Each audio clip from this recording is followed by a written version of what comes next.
J'aimerais, par 2 ou 3 affirmations concises, mettre en évidence ce que je crois être l'objet du Seigneur. En premier lieu, Dieu est désireux d'obtenir ce qui est ultime et les valeurs qui perdurent dans le temps. Il voudrait que ces valeurs soient fondées profondément et aussitôt que possible. De plus, l'efficacité de la vie du croyant, comme celle du peuple de Dieu, dépend de la mesure de ces valeurs, de manière intrinsèque et non pas superficielle. Il est important que le peuple du Seigneur reconnaisse cela et s'y voue entièrement. Ces choses prendront toute leur signification lorsque nous progresserons pas à pas. Et ce sera bénéfique si elles sont répétées de temps à autre. J'espère que vous serez saisis par l'importance de cette parole afin que vous reconnaissiez que réellement, ce que le Seigneur désire, c'est la valeur intrinsèque et non pas une chose approximative, et qu'il travaille avec cet objet en vue. Sans nul doute, car le temps est proche, il nous saisira plus pleinement par la finalité de tout cela. Maintenant, voulez-vous considérer avec moi un passage de l'Écriture dans 2 Timothée 1, 8, 10? Nous lisons cette section dans son entier parce que ce que nous désirons voir se trouve dans ce passage.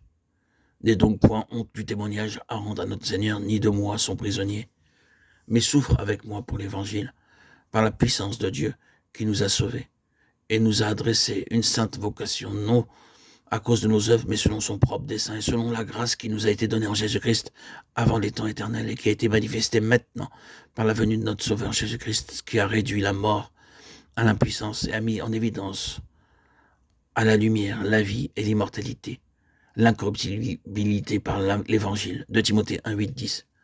Ce que nous voulons considérer comme la clé de notre propos, c'est ayant détruit d'une part la mort, ayant fait briller d'autre part la vie et l'incorruptibilité par l'Évangile. C'est une affirmation de la finalité grandiose de la venue du Seigneur Jésus en ce monde, de sa vie, de sa mort et de sa résurrection.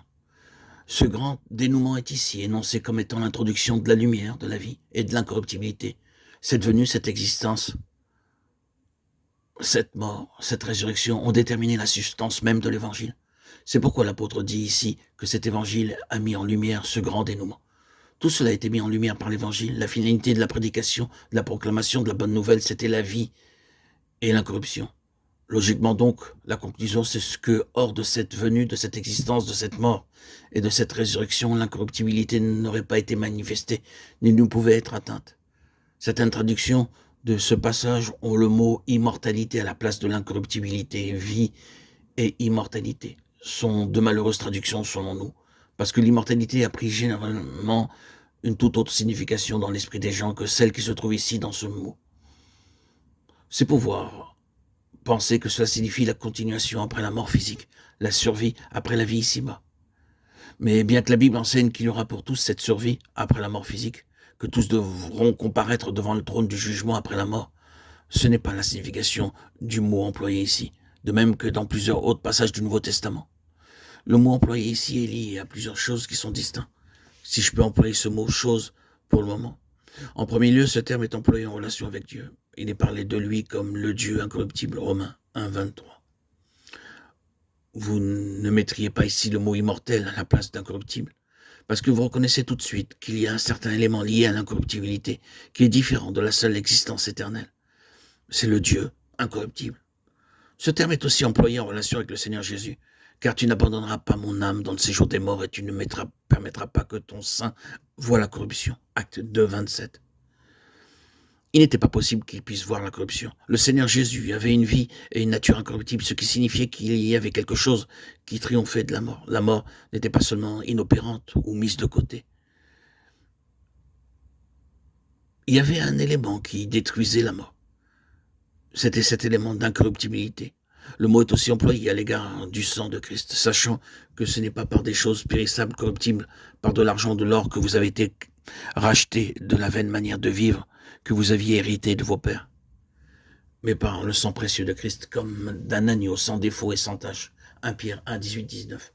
Voyez qu'il y a ici un élément d'incorruption, c'est quelque chose de plus.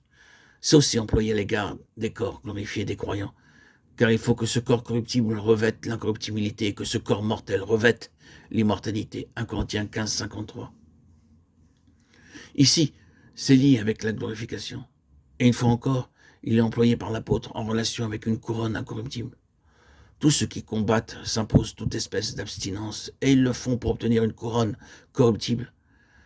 Mais nous, faisons-le pour une couronne incorruptible. 1 Corinthiens 9, 25. Nous savons ce qu'est une chose qui non simplement se fane et qui meurt, mais qui se désintègre complètement et qui a perdu tout son éclat. L'incorruptibilité couronne signifie donc bien plus que la seule survie. C'est comme une fleur qui ne mourrait jamais, une fleur éternelle.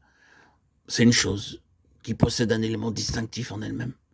Et c'est le mot qui est employé ici, Jésus-Christ, qui a réduit la mort à l'impuissance et a mis en évidence à la lumière la vie et l'immortalité, l'incorruptibilité par l'évangile. C'est la qualité de cette vie, la nature intrinsèque et inhérente de sa vie qu'il a mis en lumière. C'est là cette chose incorruptible. Il a annulé la mort, non seulement la non-existence, mais détruisant la nature essentielle même de la mort, qui est la corruption, la vie et l'incorruptibilité.